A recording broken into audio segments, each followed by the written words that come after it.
Welcome to the final episode of the Typecast for 2024. Welcome! It's Is it a though? beautiful moment. Yeah, Does it's the that last math work episode. out? What Yeah. do you mean?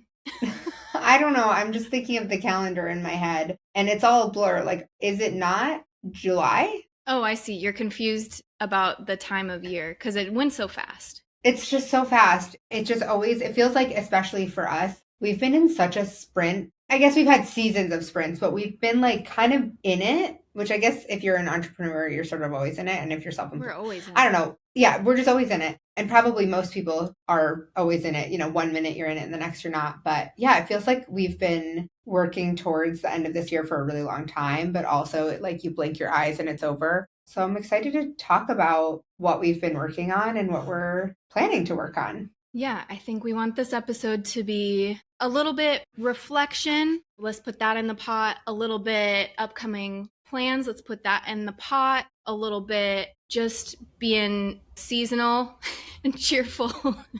I don't know. It's all going to Okay. be, I'm going to put it all in the pot and see what comes out. Make a little stew. Yeah, I feel like it should be something Christmassy or holiday-y. Sure. Well, this is my real question for you is do you observe soup season being that it's never winter where you live? Pretty much all the soup that I have is tomato soup from a That's really a can. bummer. That's Well, sad. it's not that it's not the right temperature. I love soup. It's just Yeah. a lot of my favorite soups have like creams and stuff in them, and so I try Mm. to avoid those for my current weight loss goals.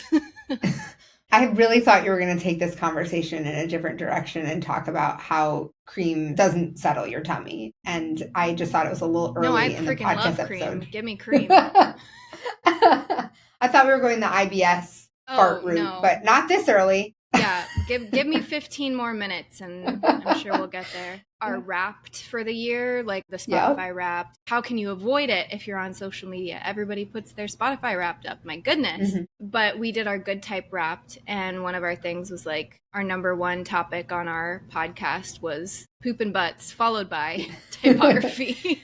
You know what? I have a little bit of a confession. I don't use Spotify. That's okay. Yeah, I use Amazon Music You're so because, alternative. Well, I guess that's not alternative. yeah, I don't It know would be that alternative if you used like what Yahoo, are the ones that what's like the Yahoo ones that Music. yeah, that I would don't be know. alternative. AIM, you use AIM somehow for music. Right. It syncs with our Alexa, and so our kids can actually say what they want to play, which is, I'm sure Spotify does also, but I don't know if it does. So that's my confession. But I just need to go back to the soup for a second. It's very winter here, like a lot of snow. This morning, both myself and my 70-pound dog slipped on ice and like all went into a split. And I made a really good soup the other day, and I just had a moment to feel really bad for people who don't get to enjoy soup to warm them up. It's really Mm. sad. So Mm. I'm living Well, my best life. I do warm myself from the Ember mug that you gifted me. So I have it right here. And Ember, shout out, sponsor us. Yeah, we're Because still I waiting. literally use that mug every day. It's like a temperature controlled mug.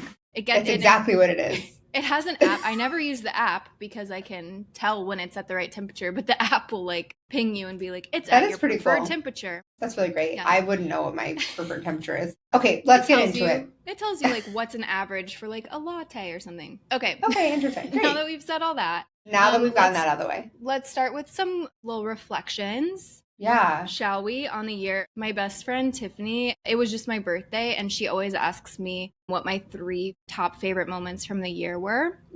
So I would like to hear yours, Alana. I'd also like to hear yours. I didn't know it was your Yeah. birthday. Happy birthday. You forgot my birthday. I obviously I knew got it was your birthday. a beautifully packed mug in the mail from you. Okay, So I know anyway, you reflections. Are we mixing personal and work or just work? Because this is going to take me some time. I didn't prepare. Let's do good type related, I think. Yeah. Okay, so speaking at Adobe Max, for sure was a highlight. It was really wild if you've ever been. It's busy. It's super busy, but we had a lot of fun. We also spoke at Crop, and I had never been. That's out in Austin. We did a workshop. Right, we did a workshop. Yeah. And that was really fun too, because I got to see Katie and Although I some did have friends. a headache Yeah. on the second day, so you had to completely go without me on that second day. I actually think you got the flu or Oh something. Like yeah, you yeah, were yeah, you're down and right. out. Like You're you right. couldn't function. But it was really fun to meet a lot of people in person and see some people who we knew from the internet. So that was really great. Okay, this is hard taking it all the way back. Oh, we recorded Skillshare.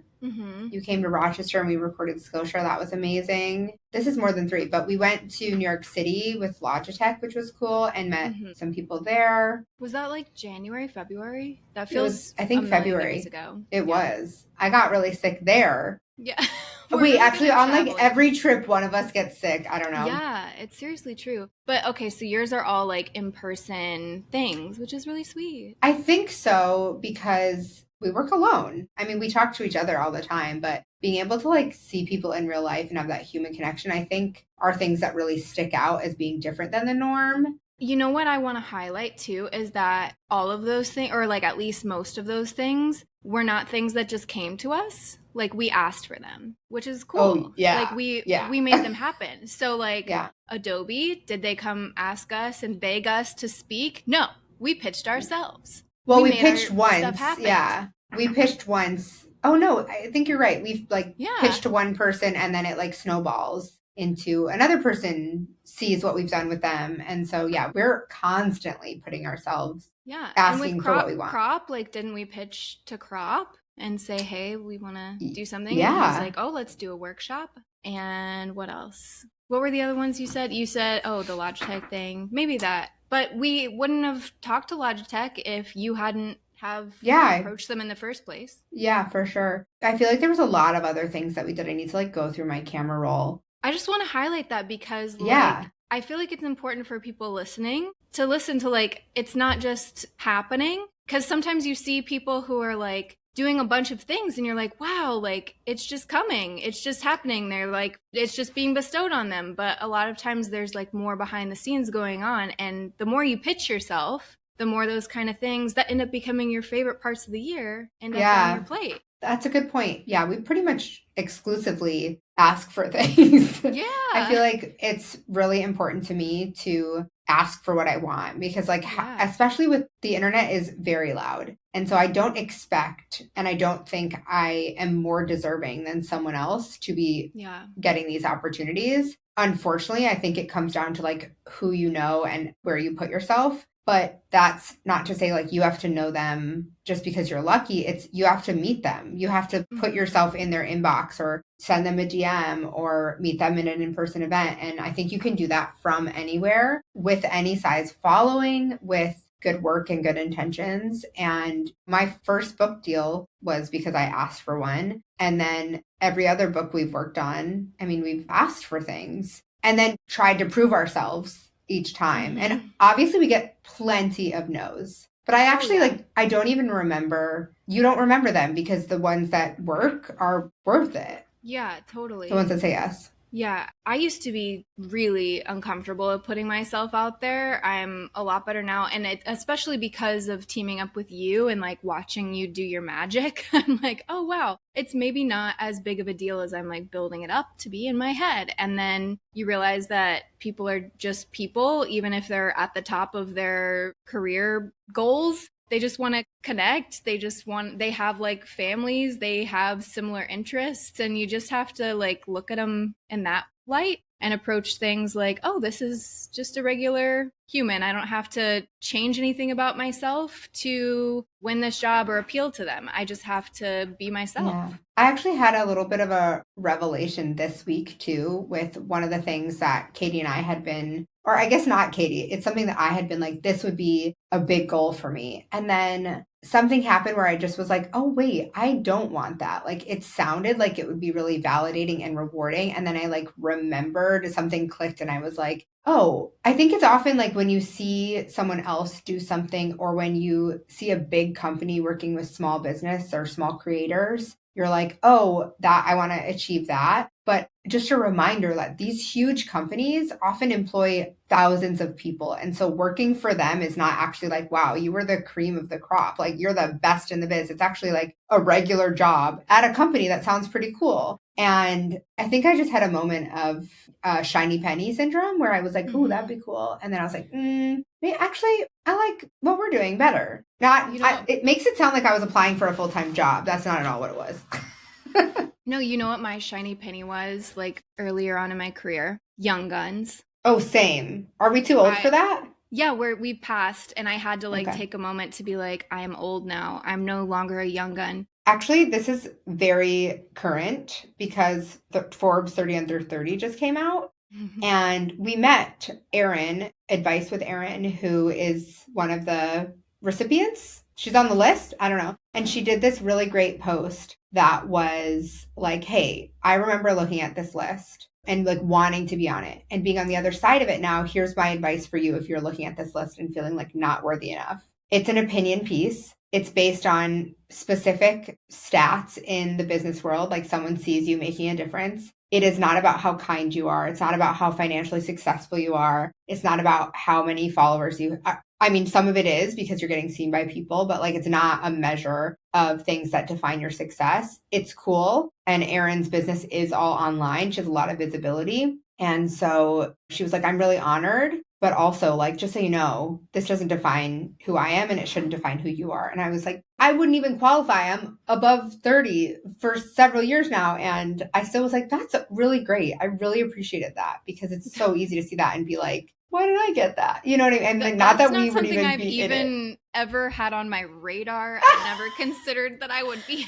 I mean, I don't think we're in the 30 under 30 I don't 30. What is it? 30 under 30. 30 people under 30. Now, so right, but it's like there you go. Takes the right and right, yeah. So I just thought it was really interesting, and then I saw someone else who was a winner be like, the fact that other people are even talking about this, like it's just a list. Like, I don't win any, like, it's just a list. It's fine. Like, move on. The older I get and the more, like, confident I get in myself, the less and less I care about that kind of stuff. And now it's like, yeah, just not even a thing. I honestly, like, really did have a moment when I was getting really close to 30. And I never submitted myself for Young Guns either, which is, like, you can't win if you don't submit. Yeah, no, you can't. But I was like, I'm not on that path. Like, my work isn't, that's not what I'm doing. So I had to have like that moment of, okay, I've chosen a different path and I have to be okay with that. But I'm definitely okay with that now. I think it's a good reminder too, is when you set goals for yourself, because we've done this, you should set qualitative and quantitative goals. And so you should set goals that have a numeric, like, I want to make 100 sales this month or whatever. But then you should also set one that says, I want to feel proud of the work that I put out there. Or I want to try selling my work by using email marketing. And like, if you can meet those, but you don't meet 100 sales, then you can strategically look and say, okay, so I met 2 of the goals. I feel good. I'm proud. I tried a new strategy. So how can I adjust it now to try again to meet that goal? Or do I need to change my goal? And it's like, I really think that the internet makes it so much harder. Like, because we're comparing to let's say you're an Etsy seller or a small business, you're selling physical products. You see someone else printing all their Black Friday receipts out of their little tiny label printer. And you're like, well, I had 10 receipts and I thought that was good. And now I'm feeling like it wasn't good enough. And it's like, you just never know. And people make it look way better than it is oftentimes. Of course. And I think the most important thing I've done for myself when it comes to goal setting is not just to like set the qualitative, the quantitative goals, but to ask myself, what's my reason behind the goal? Like, what's my real motivation? And usually for those like bigger goals or, you know, things like that, there's some kind of vanity, some kind of ego thing going on. And I just try to be really honest with myself about that. And if that's like the primary driving factor of why I think I want to do something, then maybe I need to reevaluate and be like,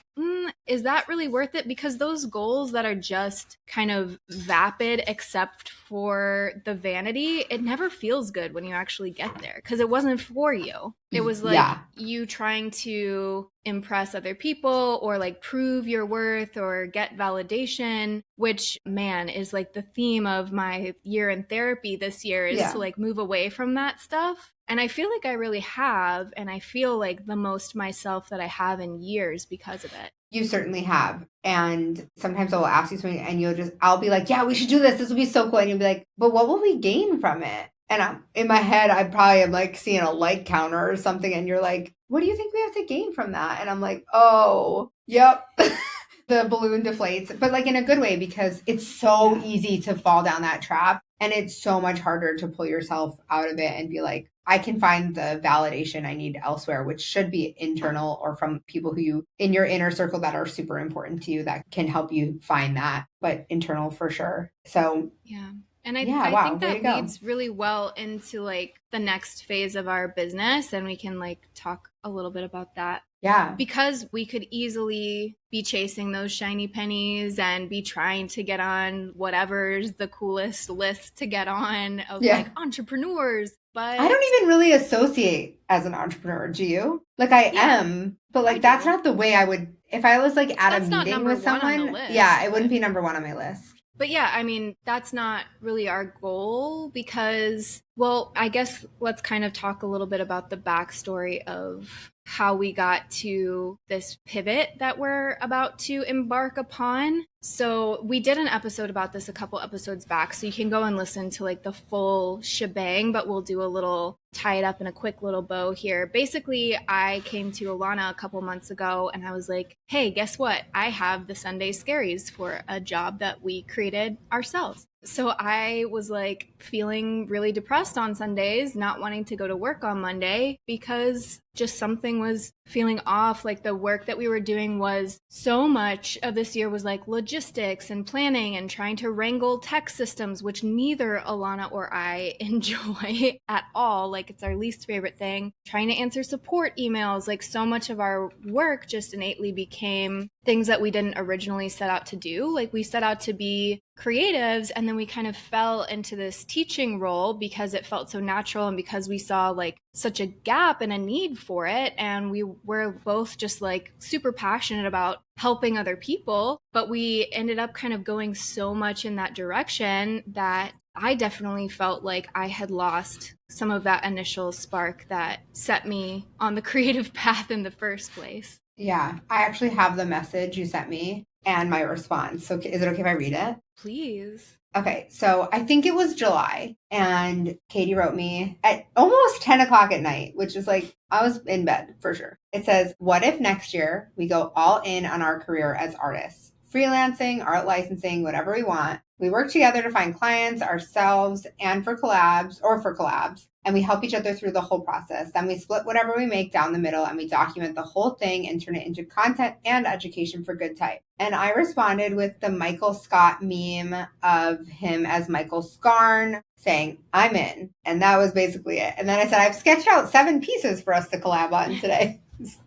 And that was after we Yeah. had that initial discussion of like, okay, here's my feelings. I feel like kind of far away from where I want to be. We could continue chasing the shiny pennies in that direction. However, I just am listening to my body and I don't feel good. And so Alana was super receptive of that. I think maybe you weren't as Sunday Scaries as me, but I think you were feeling some of that too. Yeah. Yeah, I think for me, and this is something I think you had said that like brought a lot of awareness to me, was that I am really driven by like checking things off. Yeah. You said it so much more, I don't know, you said it very succinctly and like in a way that made sense, but like I get such a validation and like feel successful when I've accomplished something, whether it's like small or big. And so we've been accomplishing things, even if it's like update this page on our website or like whatever. And so like I'm always looking for just the next thing to do because I work well when I'm busy. But I had started to kind of question if I was a good designer and if I even like cared about design, which I definitely do, but I like wasn't craving making anything, which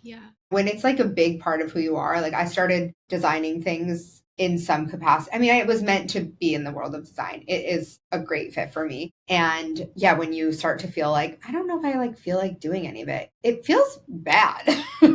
It's no good. And so, yeah, I was definitely feeling something, but I was just like programmed to keep churning. Well, I think we also make excuses for things that we're not doing because our time is being taken up by something else. Yeah, I think we were just basically talking about like reevaluating what's important and figuring out what we actually think and not just what our egos are making us think. And I was going to say that being entrepreneurs and like doing the business side of things does scratch an itch for both of us. I think Mm-hmm. that we both really love the problem solving part of it. And Yeah. that's a big part of why we like design too. Like it makes a lot of sense that we would want to go in that direction. But for me, I want that to keep going, but I need to have both because Yeah. I'm just, that was like my era of fully dipping into the entrepreneurship and like Right. only really focusing on that. And I really missed the other part Yeah. of creative For sure. life.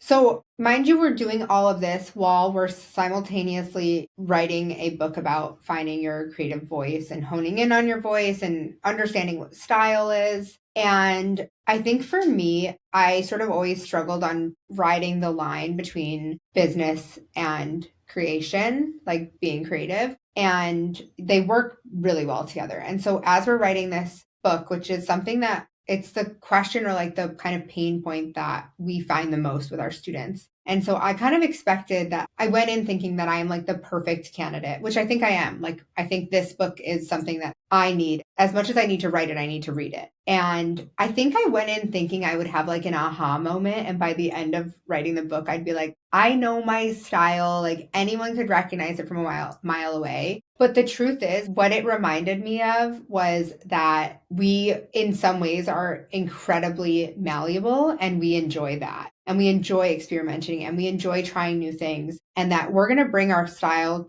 to everything we do. But our style does not have to be this one concrete in a tiny little box. Like it can be this huge, huge, very vast set of tools that we bring to everything we do. And it doesn't have to be just what we see online where like every post that someone makes looks identical. And I think I expected to like at the end walk away and be like, oh, I use these 3 colors and I use these 3 fonts and styles. And it reminded me, I think because I hadn't been creating for so long or focusing on creating, you know, I would do a couple projects here and there, but it reminded me that it's not this like linear path and it's not this like answer one size fits all. And so we shrink and we expand and we bring all of those tools with us and we use them a little bit differently on every project. And I don't think I'd be happy being the type of artist that has work that is so recognizable for the consistency. Like consistency is great. I love a routine, but I like having fun and trying new things. And I like watching videos of how people are doing things differently in different programs. And so it was just like a reminder that it's fluid.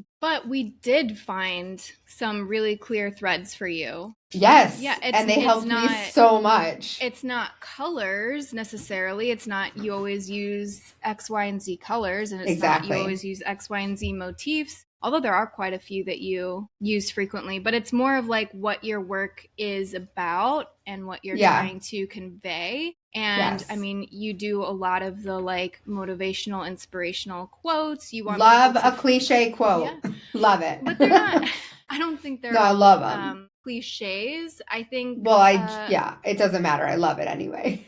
I should go find the artist statement that we wrote for you and I have it. Read it. Oh, we'll pull it. I have it. Yeah, but I think people probably will relate to feeling like you're online and you're scrolling and you recognize, oh, that's what's her name's work or that's his work. And it's like you feel like it's so easy to spot and it's harder to spot yourself. Yeah, and like it's just it was so helpful in where you're looking because not everybody is going to have a visual style that you're like, oh, this person always uses black and white and they have this like line art style. Like that's not the only way to be consistent. So Alana's consistency is through like the safe space messaging and the messaging that she creates. Like she wants to start like discussions. She wants to create more community around her art. So that's something very identifiable in and of itself. So can you read the statement for us? Yeah, this is actually part of the rejected piece of it, but I can pull up the whole thing. But I think you had said this to me, or maybe I don't, whatever, it doesn't matter. This is my artist statement from the book. On top of being co-author of this book and co-owner of Good Type, Alana Griffo wears many hats. She's a graphic designer, lettering artist, author, and mother. She's a quick acting go-getter, and her superpower is taking matters into her own hands and making her own dreams come true. She's brave, always upping the ante for herself, and has a natural ability to connect with people. Alana's always willing to help out, whether she's teaching a course, giving a pep talk to a friend, or showing up with flowers at your doorstep when you're feeling down. That's like who I am. And then we broke it down, and now I'm going to read the one that is my creative identity. Alana infuses her warm personality into her work, capturing a vibe that just feels good from the messaging to the aesthetic. Her work gives us all the pep talk we need and wraps us in a big warm hug. Aesthetic imperfections and purposely simplified shapes welcome us into Alana's unpretentious world and help us feel comfortable there. Her work strikes a balance between timeless and on trend that never feels fussy or overdone, and in the end reminds us of what really matters. Yay. Yeah, I thought it would be like, you can recognize Alana's work because it always has X, Y, and Z. And I thought that those things would be like the texture and which those things are there too. We did those as well, but that's not the only way to define someone's creative voice. And so we went on this like really long journey. I mean, we've been writing the book for over a year. We got our book deal last summer and we had a really thorough outline. Also asked for it. Yeah, of course. And so this has been a huge process to like figuring out who we are and what we want. So we're doing all of this like while we're kind of feeling like, I miss this. So writing the book has been a huge factor in reminding us of what is important to us. And at the same time, as Katie said, like, let's go in all together. We started trying to figure out like, what does that look like? How do we work on projects together? We've done some design work together, but we've done more projects that are in our business together. And so we talked about licensing, and I actually left my licensing agent so that Katie and I could, for a couple reasons, no hard feelings whatsoever, like absolutely would recommend them, had such a great time. But I wasn't producing work anymore because it wasn't that exciting to me. I had other priorities and they were super understanding. But I really wanted to open the door to split my work with Katie financially. And if we were splitting it with an agent, that's still an option for the future. But right now we need to focus on putting our two heads together and making a portfolio of our work together and separate and seeing where that goes. Yeah, our whole journey together has been like really, really important for me in my personal growth with like figuring out how to work with another person. And you're like very easy to work with. You're very go with the flow. And I'm a little bit more difficult, a little more like particular, I think. And it's harder for me to innately like budge from how I originally see something. So I think I've like loosened up somewhat on that front. That's still definitely something I have to track and watch within myself. But I feel like I've come a good ways from where we initially started with collaborating. I think I really value that in you too, is because I have a lot of ideas and because I work so fast. Sometimes I'll be like, oh my God, we should do this. And you'll kind of ground me and be like, yeah, that's cool. Do you think that's important to do now? Or maybe we could look at it later. Or you'll just be like, that's stupid. But not so mean. But like, you might just be like, I don't know if that makes sense. I also just don't have the capacity to go at your pace. You are like a ping pong ball darting around and you do so many things and you like kill it. And I'm just sitting there like, I do not have the energy to keep up with you. Like, I think it's not in me. I want to clarify that for a second too. And also, it's hard for me to work with people because I want them to work at my pace. And so we've both had to come a long way. Like we got a pull-up bar and it's been sitting on the counter and I need my husband's help to install it. AKA I want him to do it for me. And I'm like, why haven't you done it already? It's like, it's been there for 2 days. Like we have children, we have jobs. It's fine. So I think when people think I work, I do, I work fast, but I also like, I have very clear boundaries. Like I am in bed reading at 8:30 or 9 every night. I am not working. Notifications turned off. I mean, yes, oftentimes my phone is in my hands anyway because I'm doom scrolling. But I am with my kids. I get them on the bus every day and I get them off the bus every day. And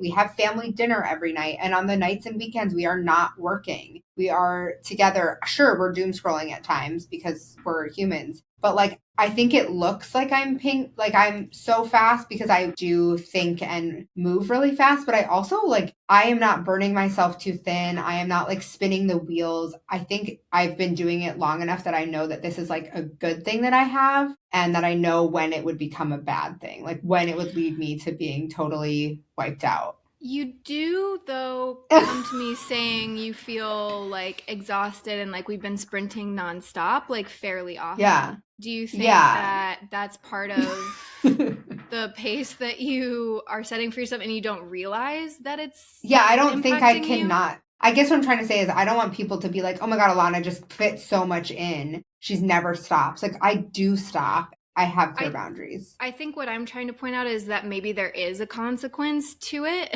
too, like that you're not 100% like aware of because it's been your life for so long. You're just like this is par for the course. Yeah, I mean, I certainly wish I could, when I don't have like a clear plan of something to do or I'm waiting on something, I don't like it. But I also think this is how I work and this is who I am. So there are Mhm. times, sure, when I'm like, oh my God, I'm so overwhelmed. But I think I do kind of snap, I can snap back more quickly maybe than I used to.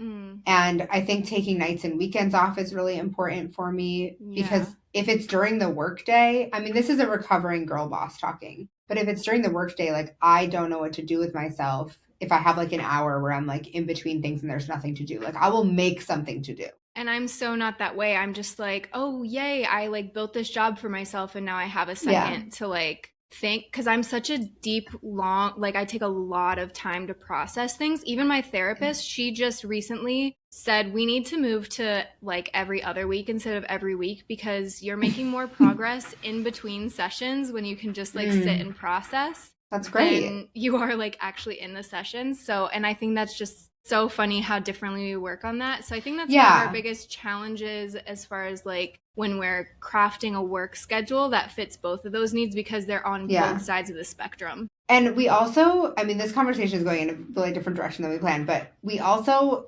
work a little bit different hours. We overlap for most of our day, but I start my day. I mean, I wake up in the fives, early 5:15 every day, and I wish I could sleep in later, but I do that during the week, and then it's impossible on the weekends. But then I have children, and so my kids get home at 3:30, and Katie's an hour behind. So I'm leaving the office at 2:30 when she's like kind of hitting her stride probably. And so I think having kids has both reminded me that like I can do anything in an hour, but it's also reminded me that like when that hour's over, like I gotta close the chapter. And I think transitioning has been a challenge because if I'm like in the groove at 3 o'clock, but the bus is coming in 30 minutes, it's like, okay, how much can I cram in? Because then I have to stop. And so I think, yeah, we each have our challenges when it comes to our workflow and our work schedule, but I think we've done a really good job navigating how to do them together. And so this next chapter will be about kind of taking that in a different way and seeing how we can work together on creative. And we've talked about what things we're each willing to like let go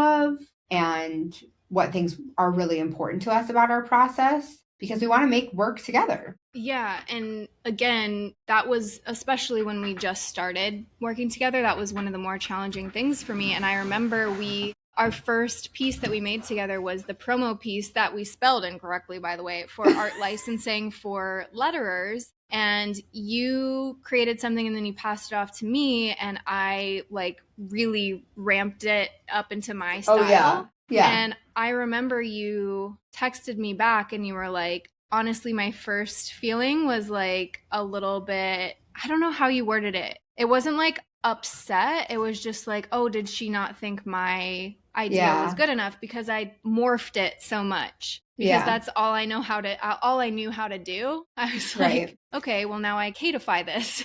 I think um, we've come a long way from that because, yeah. yeah, I think we now know where our strengths are in that process. Mm-hmm. And I think we spend more time maybe thinking about yeah, I don't know. It's hard for sure. I mean, working on any creative team is challenging when it comes down to process. So Well, it'll and our be styles are quite interesting. different too, but Yeah. we have like a similar overall vision for like what we want to do with the art or what we like want it to Hmm. say, I think. Like the So, vibe. yeah, and it's fun too, like when I look at it as like a fun challenge to like get into somebody else's brain a little bit, and like it doesn't just have to be your vision. Like you can let go of some of the ownership, Yeah. Katie, like let go of some of it. I think we get to some really cool places, like stuff that I would never have done alone. So I think the plan to collaborate more in the future is Alana basically doing the more of the art direction side and more of the sketching and the planning and vision for the piece, and then me kind of coming in and doing the finishing and obviously adding my own spin too in that part of the process. But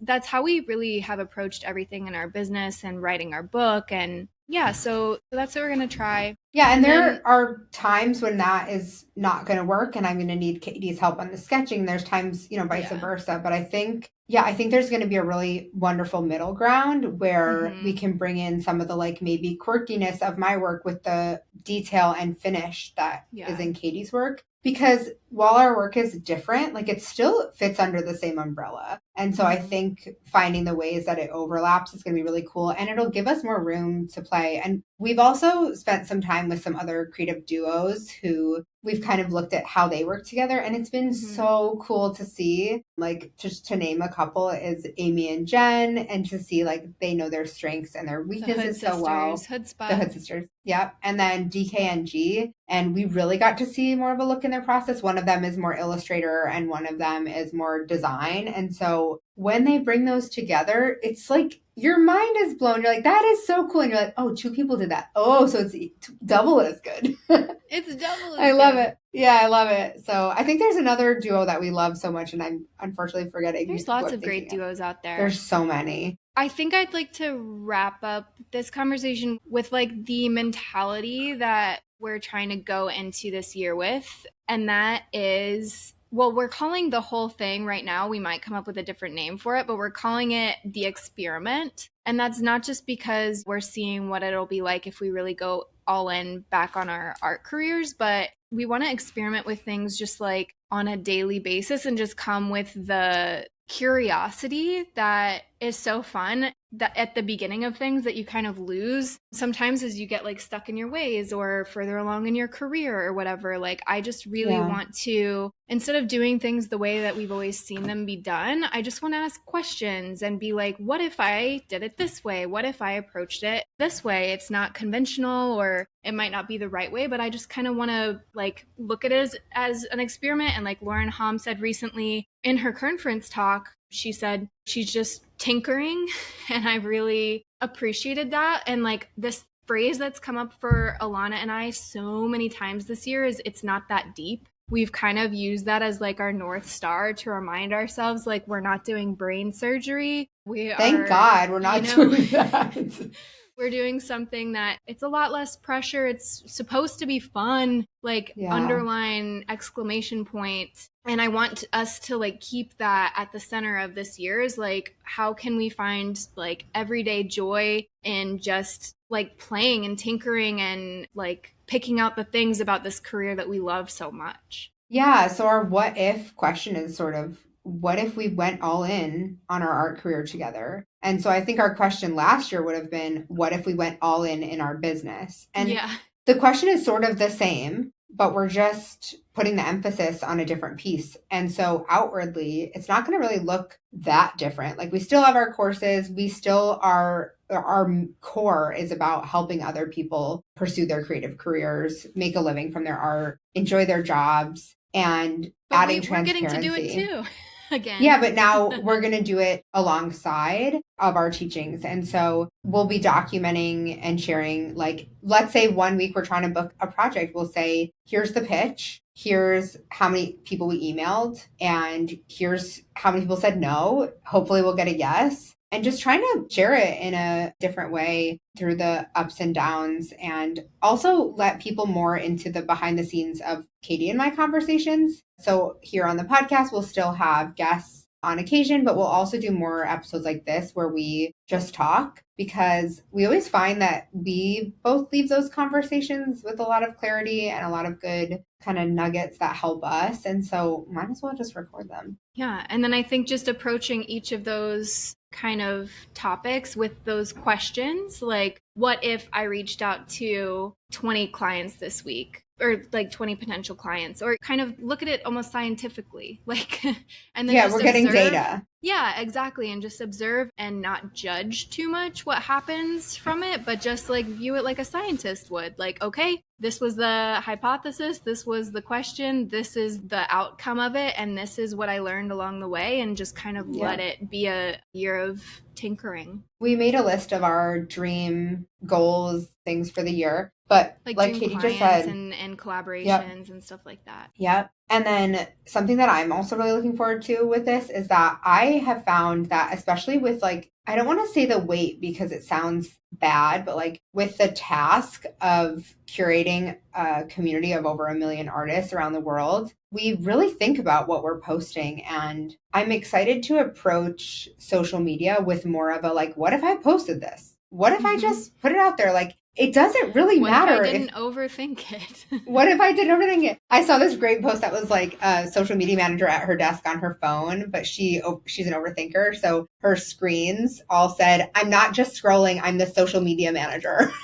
Like on her computer, so that people walking by would be like, "Why are you showing your phone?" I thought that was so funny. But yeah, what if we just posted stuff and didn't worry about if it translates? What if we just posted what we're working on or what our work in progress looks like today? And I find that that's the stuff that I'm excited about. I'm never judging someone else for posting. I would literally never judge someone for what they're posting as far as art goes. If they're posting their work, I think that's amazing. And so why do we have this like pedestal for everything that we post? Why can't it just be like, I took 5 minutes and made this scribble? Great. Mm-hmm. Love it. So I'm excited to kind of give ourselves the headspace Yeah, and it's not opportunity that to deep. play. We don't need to be perfectionists, which is another huge theme of my year for 2024 in therapy. Learning to be an imperfectionist. I just did a talk on that not too long ago, and it was like such a pivotal moment for me. And so I'm just like reminding myself of that every day, that I'm going to try to be purposefully try to be an imperfectionist, try to like really understand that's not my goal in life. I just want to be a joyful, happy person, and that has not been the way to do it. And I've learned that. Yeah.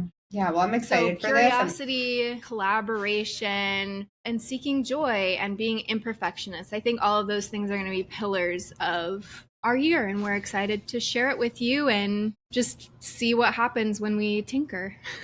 Let's do some tinkering. All right, let's do some tinkering, and we hope you get to do some tinkering as well in 2025 and seek joy. You deserve it. You absolutely deserve it. So take some time over the holidays to think about what that means for you and how you might be able to incorporate that into your next year. Kisses and hugs to all of you. Mwah. We're signing off, I think, for 2024. Okay. All We'll good see you in the new things. year. All good things.